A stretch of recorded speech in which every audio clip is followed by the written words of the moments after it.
3 dolog, amit most azonnal gondolj át, ha egy ideje már nehéz anyagi helyzetben vagy. Milyen érzéseket vált ki belőled a pénz gondolata? Dühös leszel, vagy ideges? Szomorú, vagy csalódott vagy? Vagy teljes reménytelenséget érzel?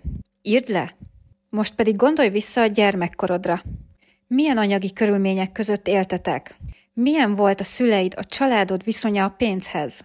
Hallottál-e olyan mondatokat, hogy a pénz nem a fánterem, a pénz nem hullik csak úgy az ölünkbe, a pénzért kőkeményen meg kell dolgozni? Ha hallottál a családodtól ilyen jellegű mondatokat, írd le! Talán még te is használod ezeket a mondatokat a mai napig. Most pedig gondold végig, hogy neked milyen terveid, céljaid vannak a jövőre nézve. Szeretnél több pénzt, jobb munkahelyet, autót, lakást? Írd le! Most pedig nézd meg, hogy az érzéseid és a beidegződéseid összhangban vannak-e a jövőbeli terveiddel. Ugye, hogy nem? A negatív pénzügyi elvek gyökerét sokszor gyermekkorban kell keresni. Itt alakulnak ki olyan anyagi blokkok, amik miatt felnőttként nehezen boldogulsz az anyagi világban. Ha érdekel a folytatás, akkor jelezd nekem kommentben, és kövess be, hogy ne maradj le róla.